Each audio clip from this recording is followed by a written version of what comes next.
কেবলমাত্র দুনিয়াতে আমি আপনি যা নেক আমল করেছি, আল্লাহকে রাজি খুশি করবার জন্য যা নেক আমল করেছি, ওই নেক আমল আপনার আমার সাথে যাবে। কবরে দাফন করবার সাথে সাথে আপনজন চলে আসবে। এই যে কবরে দাফন করে আসবে আপনার আমার আপনজন, চিরতরের জন্য বিদায় দিয়ে দিল, আর কোনোদিন একটু উকি দিয়ে দেখবে না, কোনোদিন একটু কোনোভাবে কবর নিয়েও দেখবে না। আমার বাবাকে আমি রেখে আসলাম, আমার বাবা কোন অবস্থায় আছে একটু কবর নিয়ে দেখি না, না না। মौत जिस दिन आ गई दुनिया की दौलत क्या हुई, रूह तन से उर्गी मुर्दा की हालत क्या हुई। ए दोस्तों, मृत्यु आसार आगे आगे मृत्युर जन्य तैरी हई, मृत्युर आसार आगे आगे मृत्युर जन्य तैरी हये जाय। আল্লাহু আকবার। একজন বড় বুজুর্গ ছিল, আল্লাহর ওলি ছিল, সবাই চিনেন, শেখ ফরিদউদ্দিন আত্তার রহমতুল্লাহি আলাইহি। আল্লাহু আকবার কবীরা। অনেক বড় ব্যবসায়ী ছিল, অনেক বড় ব্যবসায়ী। এই বর্তমান জামানার ব্যবসায়ীদের মতো না, 14 গোষ্ঠী বড় ব্যবসায়ী ছিল শেখ ফরিদউদ্দিন আত্তার রহমতুল্লাহি আলাইহি। উনি কোনো আলেম ছিলেন না, উনি কোনো মুফতি মুহাদ্দিস ছিলেন না। শেখ ফরিদউদ্দিন আত্তার রহমতুল্লাহি আলাইহি ওনার ওষুধের দোকান ছিল আর বড় আতরের দোকান ছিল। ওষুধের দোকান আর আতরের দোকান বড় পরিসরে ছিল, বড় দোকান ছিল। একদিন উনি ওষুধের দোকানে আতরের দোকানে বসে বসে বড় শিশি থেকে ছোট শিশিতে আতর ডালতেছিলেন। আল্লাহু আকবার, খুব মনোযোগ দিয়ে ডালতেছিলেন। একজন দরবেশ মার্কা, ফকির মার্কা একজন দরবেশ দোকানের সামনে আসলেন। আসে আসসালামু আলাইকুম ওয়া রাহমাতুল্লাহ, সালাম দিলেন। শেখ ফরিদউদ্দিন, আল্লাহু আকবার, ওনার আসল নাম হলো মুহাম্মদ। শেখ ফরিদউদ্দিন আত্তার রহমতুল্লাহি আলাইহি সালাম দিয়েছেন, ওই সালামের জবাব দিবে তো দূরের বিষয়, উনি সালামটা খেয়াল করেন নাই। খুব এক মনে এক ধ্যানে পূর্ণ মনোযোগের সহিত বড় শিশি থেকে ছোট্ট শিশিতে আতর ডালতেছিলেন। ওই আল্লাহর বান্দা, দরবেশ মার্কা বান্দা পুনর্বার সালাম দিয়ে আসসালামু আলাইকুম, না কোনো সালামের জবাব নাই, এদিকে ভ্রুক্ষেপ করে না। পরপর 3 বার সালাম দিলেন, সালামের জবাব নাই। কিছুক্ষণ পর দেখে আল্লাহু আকবার, একজন দরবেশ মার্কা লোক বসে আছে। কি ব্যাপার, কি চান? বিরক্ত সুরে বললেন, দেখবেন আমাদের সমাজে কিছু লোক আছে যারা হুজুর দেখলে বিরক্ত হয়ে যায়, আছে কি না? আল্লাহু আকবার কবিরা। কিছু আছে আনুষ্ঠানিক মুসলমান, কিছু আছে সাপ্তাহিক মুসলমান, কিছু আছে বাৎসরিক মুসলমান, ঈদের দিন মুসলমান, শবে কদর শবে বরাতের দিন মুসলমান। ওই মুসলমানিত্ব নিয়ে কবরে গেলে কাজ হবে না দোস্ত। আল্লাহু আকবার কবিরা। 5 ওয়াক্ত নামাজ পড়তে হবে। নিজের ব্যক্তিগত জীবন থেকে সামাজিক রাষ্ট্রীয় জীবন, ব্যক্তি পরিসর, সমস্ত সেক্টরে আল্লাহর হুকুম মানতে হবে। আল্লাহু আকবার। শেখ ফরিদউদ্দিন আত্তার রহমতুল্লাহ আলাইহি বিরক্ত সুরে বললেন, এই ভাই কি চান, কাকে চান, কি বলবেন বলেন। ওই আল্লাহর দরবেশ, আল্লাহর ওলি বলেন, হে ভাই, আপনাকে বারবার সালাম দিলাম, সালামের জবাব তো দিলেন না। আপনি দেখি আপনার পূর্ণ মনোযোগ শিশির ভিতরে আটকে আছে। আপনার পূর্ণ মনোযোগ আপনার সেই শিশির দিকে, শিশির ভিতরে আপনার জান আটকে আছে, আপনার প্রাণ আটকে আছে। ফরিদউদ্দিন আত্তার রহমতুল্লাহ রেগে গেলেন, এই বেটা তুই ওয়াজ করবার কে? দেখবেন কিছু লোককে আপনি দাওয়াত দিতে গেলে, কোরআন হাদিসের কথা শোনাইতে গেলে তারা ভাব দেখায়। যারা ভাব দেখায় তারা তো কোরআন হাদিস শুনেও না, শুনলো তারা আমল করে না। 100 মাহফিলে গেল, তারা একটা আমল করবার তৌফিক তাদের হয় না। ভাব দেখাইলেন, কি কি বললা তুমি? আমার জান আটকে আছে? হলে হ্যাঁ, আমি দেখি আপনার পূর্ণ মনোযোগ, আপনার পূর্ণ ধ্যান এই শিশির ভিতরে আটকে আছে। আপনি কি মরবেন না? আপনি কি দুনিয়া ছাড়বেন না? আপনার কি মৃত্যুর কথা স্মরণ নাই? আপনি কি কোনোদিন এই দুনিয়া ছেড়ে যাবেন না? আপনি কি মৃত্যুবরণ করবেন না? মৃত্যুর কথা স্মরণ করাইয়া দিলেন। শেখ ফরিদউদ্দিন রহমতুল্লাহি আলাইহি বললেন, কি কস? মৃত্যু তো বরণ করতে হবে, মৃত্যু তো অবশ্যই গ্রহণ করতে হবে, মৃত্যুবরণ তো করতেই হবে। বলে, আপনি কিভাবে মৃত্যুবরণ করবেন? আপনাকে দেখি যেভাবে শিশিতে আতর ঢালা, ওষুধ ঢালার মধ্যে আপনি যেভাবে ব্যস্ত হয়ে পড়লেন, আমার তো মনে হয় না আপনাকে দেখে আপনি মৃত্যুবরণ করবেন। আমার তো মনে হয় না। আপনি মৃত্যুবরণ করলে আপনি কিভাবে মৃত্যুবরণ করবেন? না জানি আপনার মৃত্যু কেমন হয়, আপনার মৃত্যু কেমন হয় না জানি। এ কথা বলার পর রেগে গেলেন। তোমার মৃত্যু যেই রকম হবে আমার মৃত্যু সেই রকম হবে, এটা টেনশন কিসের? সুবহানাল্লাহ বলেন। কি বললেন? তোমার মৃত্যু যেই রকম হবে আমার মৃত্যু সেই রকম, এটা টেনশন কিসের? বুঝে নাই এখন উপরে, এখন ভিতরে ঢুকে নাই। বলে, তোমার মৃত্যু যেই রকম হবে আমার সেই রকম মৃত্যু হবে, আমাকে নিয়ে তোমার এত টেনশন কিসের? মৃত্যু নিয়ে আমার কোনো টেনশন নাই। এ দোস্ত, আমাদের সমাজে কিছু লোক আছে, মারা গেলে মনে হয় সব শেষ। না না না, মौत को समझा है गाफिल इख्तितामे जिंदगी, दर हकीकत मौत है सुबह दवामे जिंदगी।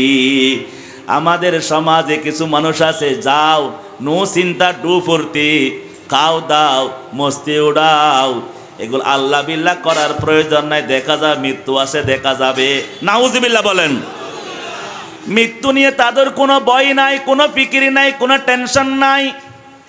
তারা জানে না একজন ব্যক্তির মৃত্যুর মাধ্যমে আসল জিন্দেগি শুরু হয়। এই দুনিয়ার জিন্দেগি হলো নকল জিন্দেগি, নকল জিন্দেগি। আসল জিন্দেগি হলো পরকালের জিন্দেগি। এই মৃত্যুর মাধ্যমে আসল জিন্দেগি শুরু হবে দোস্ত। এই মৃত্যুর মাধ্যমে আসল দুনিয়া, আসল জগতের হায়াত শুরু হবে। যেই হায়াতের শুরু আছে শেষ নাই। আল্লাহু আকবার কবীরা। শেখ ফরিদউদ্দিন আত্তার রহমতুল্লাহ বললেন, তোমার মৃত্যু যেই রকম হবে আমার মৃত্যু সেই রকম। ওই আল্লাহর ওলি দরবেশ বুঝে গেলেন।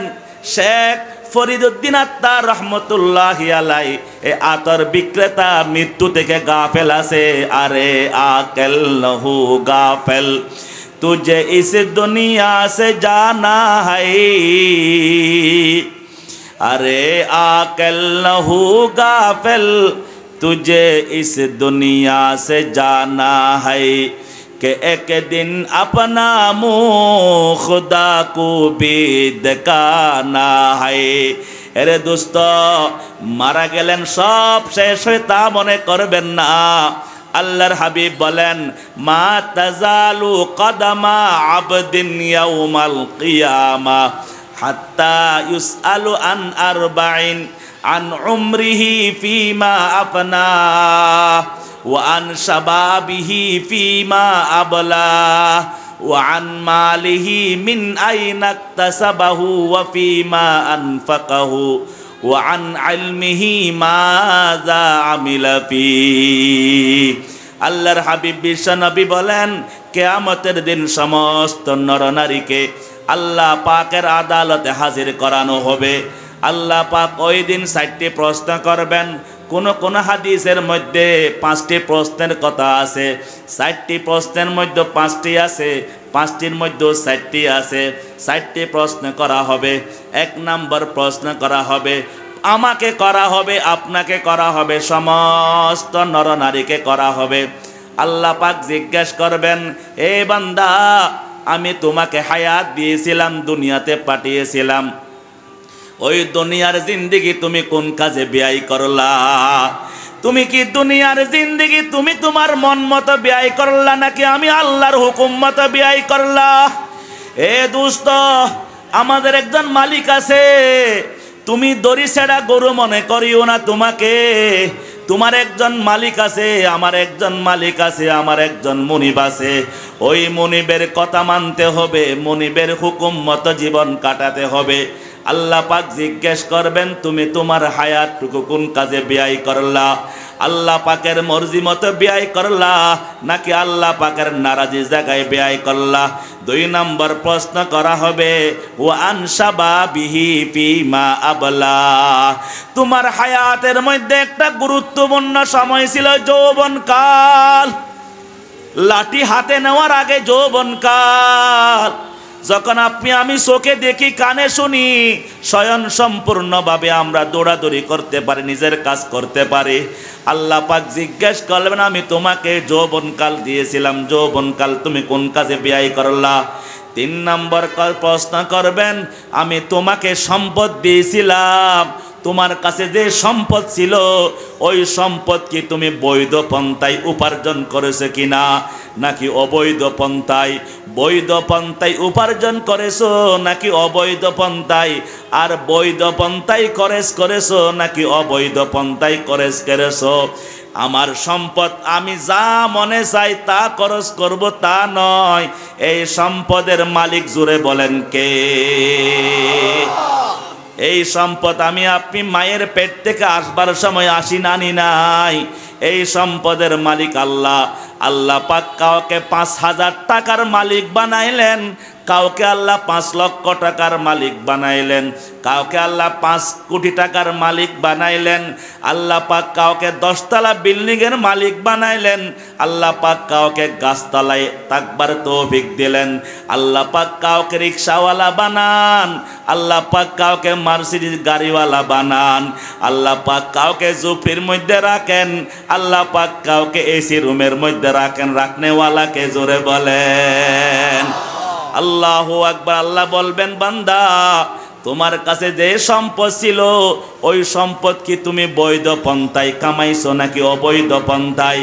আবার খরচ করবার সময় বৈধ জায়গায় নাকি অবৈধ জায়গায়? আল্লাহু আকবার। সম্পদ কামাইতে হবে বৈধ পন্থায়, আবার সম্পদ ব্যয় করতে হবে বৈধ পন্থায় বৈধ জায়গায়।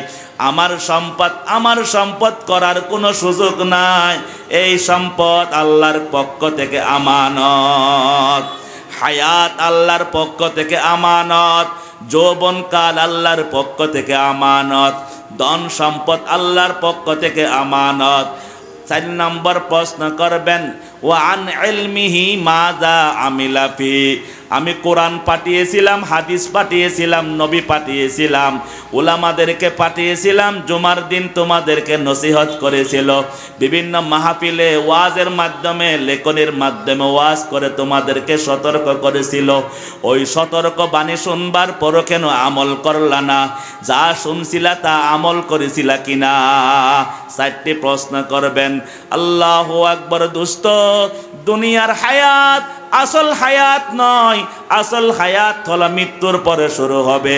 শেখ ফরিদউদ্দিন আত্তার রহমতুল্লাহি আলাইহি প্রশ্নকে সাধারণ মনে করে বললেন, এ দরবেশ মার্কা ওই ফকিরকে বললেন, হে ফকির তুমি যে রকম মৃত্যুবরণ করবা আমি সেই রকম মৃত্যুবরণ করব। দরবেশ বুঝে গেলেন শেখ ফরিদউদ্দিন আত্তার রহমতুল্লাহি আলাইহি মৃত্যু থেকে গাফেল। এই কথা বলবার সাথে সাথে শেখ ফরিদউদ্দিন আত্তার রহমতুল্লাহ আলাইহির দোকান থেকে ওই দরবেশ সরে গেলেন। আর শেখ ফরিদউদ্দিন আত্তারকে ডাক দিয়ে বলেন, এ আল্লাহর বান্দা দেখো আমি কিভাবে মৃত্যুবরণ করি। সুবহানাল্লাহ। দেখো আমি কিভাবে মৃত্যুবরণ করি। এই কথা বলে দোকান থেকে দূরে সরে গেলেন। কিতাবের মধ্যে আছে আল্লাহু আকবার। ওই ফকির ওযু ছিল, ওযু। আল্লাহু আকবার। কি ছিল? ওযু ছিল। ওই ফকির মাথায় পাগড়ি ছিল, পাগড়ি। বলে ওই আল্লাহর বান্দা দরবেশ মার্কা ওই ফকির আল্লাহু আকবার মাথার পাগড়ি খুললেন। মাথার পাগড়ি খুলে রাস্তার এক ধারে গিয়ে উনি পাগড়িটা যাই নামাজের মতো বিছাইলেন। ঝুপড়িটা এক পাশে রাখলেন, নিজের জুলিটা এক পাশে রাখে আল্লাহ আকবার নামাজে দাঁড়াইয়া গেলেন। 2 রাকাত নামাজ পড়লেন। শেখ ফরিদউদ্দিন আত্তার রহমতুল্লাহি আলাইহি দোকান থেকে দেখতে থাকলেন এই বুড়া কি করে, এই দরবেশ কি করে একটু দেখি। বলে উনি 2 রাকাত নামাজ পড়বার পর বিড়বিড় করে কি যেন কথা বললেন। সুবহানাল্লাহ। হাত উঠে কি যেন কথা বললেন, মুনাজাত শেষ করলেন। মুনাজাত শেষ করবার পর আল্লাহর বান্দা ওই জায়নামাজ অর্থাৎ মাথায় পাগড়ি যে বিছাইছিলেন, ওই জায়নামাজ নামক মাথার পাগড়ি যে বিছানো ওই জায়গায় শুয়ে গেলেন। এমনভাবে শুয়ে গেলেন, হাত সোজা পা সোজা, আল্লাহু আকবার মুসকে মুসকে হাসতেছিলেন আর জোরে পড়তেছিলেন লা ইলাহা ইল্লাল্লাহ, লা ইলাহা ইল্লাল্লাহ, লা ইলাহা ইল্লাল্লাহ, লা ইলাহা ইল্লাল্লাহ, লা ইলাহা ইল্লাল্লাহ, লা ইলাহা ইল্লাল্লাহু মুহাম্মাদুর রাসূলুল্লাহ সাল্লাল্লাহু আলাইহি ওয়াসাল্লাম। এভাবে কালেমা পড়লেন। কালেমা পড়ে একটা নিঃশ্বাস, বড় একটা নিঃশ্বাস বের হলো। এতটুকু শেষ। শেখ ফরিদউদ্দিন আত্মার রহমতুল্লাহ দেখতে লাগলেন, বুড়া তো নিঃশ্বাস বন্ধ, কালমা পড়বার শেষ। আল্লাহু আকবার যে নিঃশ্বাসটা বের হয়েছিল, এই নিঃশ্বাস বের হওয়ার পর থেকে আর কোনো নাড়াচাড়া নাই। দোকান থেকে বের হলেন, কপালে হাত দিলেন, নাড়াচাড়া দিলেন, পুরা শরীরটা ঠান্ডা হয়ে গেল। শেখ ফরিদউদ্দিন আত্মার রহমতুল্লাহ বুঝতে পারলেন এই দরবেশ তো দুনিয়া তার নাই। আল্লাহু আকবার। শেখ ফরিদউদ্দিন আত্মার রহমতুল্লাহি আলাই এবার দোকানে যা ধন সম্পদ, যা আতর এবং যা ওষুধ ছিল, ধন সম্পদ সবগুলোকে আত্মীয় স্বজন কাছে দিয়ে দিলেন। যাকে যতটুকু দেওয়ার তাকে ততটুকু দিলেন, নিজের পরিবারকে যতটুকু দেওয়া দরকার ততটুকু দিলেন, বাকি সম্পদগুলো আল্লাহর রাস্তায় বিতরণ করে দিলেন। সবার কাছ থেকে বিদায় নিয়ে ওই সুন্দর মৃত্যুটা যেন আমার হয়ে যায়। এই দরবেশ যে সুন্দর মৃত্যুবরণ করল, যেন আল্লাহ তার ইচ্ছায় আল্লাহ তাকে যেন মৃত্যু দিল। সুবহানাল্লাহ, আল্লাহু আকবার। ফরিদউদ্দিন আত্মার রহমতুল্লাহি আলাই নিশাপুর জঙ্গলে চলে গেলেন, আল্লাহকে তালাশ করতে লাগলেন।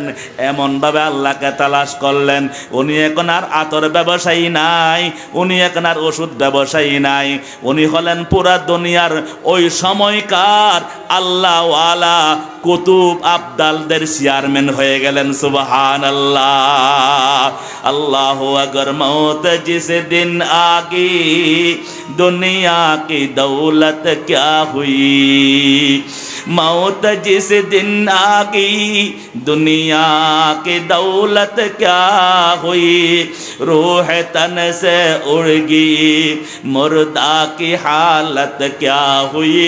अल्लाहु अकबर।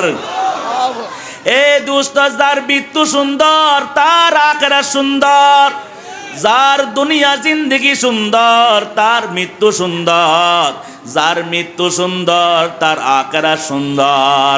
কামা তামুতুনা কামা তাঈশুন তুহশারুনা কামা তামুতুন। এ দুষ্ট, চলো আল্লাহর জন্য নিজেকে নিজের হায়াতটাকে উৎসর্গ করতে পারে কিনা দেখি। 5 ওয়াক্ত জামাতে নামাজ পড়বো, এই জবান দ্বারা মিথ্যা কথা বলবো না, হালাল রিজিক উপার্জন করব, কাউকে গালি দিব না, কাউকে কারোর সাথে ধোঁকাবাজি করব না, আল্লাহু আকবার, কাউকে ঠকাবো না। হে যুবক, তুমি গুনাহ করেছো, তুমি আল্লাহকে তওবা করো। এখন তুমি তওবা করে নতুন জিন্দেগি ফিরে পাইবা। বাজা বাজা হর আঁচ হাসতি বাজা, बाजा बाजा हर आँच हंसती बाजा, गर गोबर बुत फुरसती बाजा बाजा। ए नरसिंदीर मुसलमान, আজকে যদি আপনি চান, আমার আগে যে হুজুর ওয়াজ করতেছিলেন উনি একটা হাদিস পড়েছেন, আত্তাইবু হাবিবুল্লাহ, যে তওবার মতো তওবা করে আল্লাহু আকবার, সে আল্লাহর বন্ধু হয়ে যায়। সুবহানাল্লাহ। যদি কোনো গুনাহগার যুবক, যদি কোনো গুনাহগার নরনারী গুনাহ করেছেন, শিরিকের গুনাহ, বেদাতের গুনাহ, কবিরা গুনাহ, জেনার গুনাহ, নাফরমানি করতে করতে করতে তার পুরাটা জিন্দেগি বরবাদ করেছে, হায়াত পেয়ে গেছে, অর্থাৎ এখনো সে বাগানের শেষ গেটে এখনো আসে নাই। মনে আছে? সে কোনো বাগানের শেষ গেটে কোনো আসে নাই, হায়াত পেয়ে গেছে। যদি সে আল্লাহর দরবারে হাত উঠায়ে চোখের পানি ছেড়ে দেয়, বলে আল্লাহ আমি তো গুনাহ করেছি, আমি এমন গুনাহ করেছি, এখন আসমানের দিকে তাকাইতে লজ্জা লাগে আল্লাহ। ও আল্লাহ, রাস্তা দিয়ে হাঁটতে লজ্জা লাগে, ভয় লাগে, কোন সময় রাস্তা ফাঁক হয়ে যায়। আল্লাহ আমাকে, আল্লাহ তুমি আমাকে মাফ করে দাও। अल्लाह बोले बाज आ हर आज हंसती बाज आ गर गोबर बुत परस्ती बाज आ।